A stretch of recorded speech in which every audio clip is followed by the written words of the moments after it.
Apakah boleh membaca Al-Quran tafsir tanpa wudhu? Taib. Dalam konteks ini, Imam An-Nawawi dalam kitab At-Tibyan fi Adab Hamalatil Quran, kalau punya kitabnya yang asli warna kuning, terbitan Darun Nafais, halaman 34. Ya, ada di posisi paling kiri di pertengahan paragraf kedua, baris pertama. Ittafaqal ulama, semua ulama sepakat. Ingat, semua ulama sepakat. Lihat. Dalam konteks orang yang tidak punya wudhu, itu masih dibolehkan untuk menyentuh. Ya, menyentuh misalnya mushaf atau ingin membaca, walaupun itu bukan yang utama. Walaupun bukan yang utama. Di utamanya Anda punya wudhu. Jelas ya? Tapi kalau haid itu beda. Ya, ala annal haid, bahwa orang perempuan yang tengah haid itu kalau untuk nyentuh boleh, mushaf boleh, tapi untuk baca itu yang tidak diperkenankan. Jelas ya? Walaupun di sini ada perbedaan pendapat ulama, tapi yang paling rajih dari jumhur ulama, yang paling rajih untuk perempuan yang haid, untuk baca Quran itu tidak diperkenankan. Karena kalamullah itu suci, keadaan dirinya belum suci. Tapi kalau dia mau mendengarkan tafsir itu boleh, baca tafsirnya, ya, baca tajwidnya boleh. Kalau baca Qurannya tidak, dia menunggu sampai sucinya. Makanya saya sarankan pada perempuan-perempuan, ibu yang dalam keadaan belum suci, ibu misalnya, maaf, bisa atur waktu. Saat suci ibu baca Qurannya, saat dalam keadaan sedang haid ibu baca tafsirnya, tajwidnya dan sebagainya, fikihnya, itu masya Allah.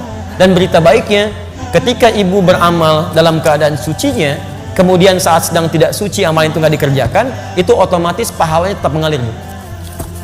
Anda baca Quran satu hurufnya berapa? 10. At-Tirmidzi nomor hadis 2910.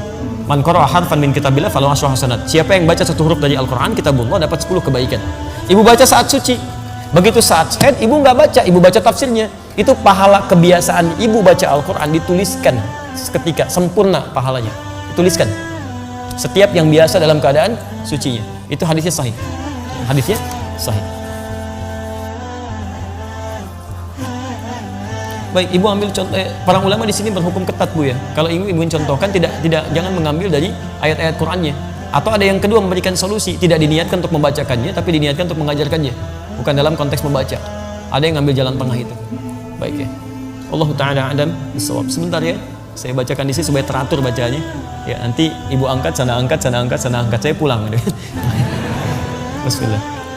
Bagaimana kalau di sini tanpa jilbab, ya? Teruskan tanpa jilbab. Tidak ada aturan yang mengatur itu, tapi kalau dalam adab itu yang sempurna dibacakan dalam keadaan yang baik.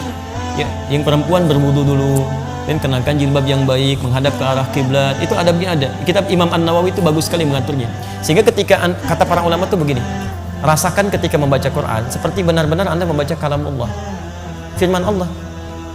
Rasakan Allah melihat kita. Apakah Bapak Ibu nggak senang dilihat Allah dalam keadaan yang terbaik? Yang terbaik. Dilihat manusia dandan gitu kan? Kenapa dilihat Allah dalam keadaan yang biasa-biasa saja? Paham ya? Jadi kalaupun ada kebolehannya, tapi yang utama dalam penampilan terbaiknya. Itu poinnya.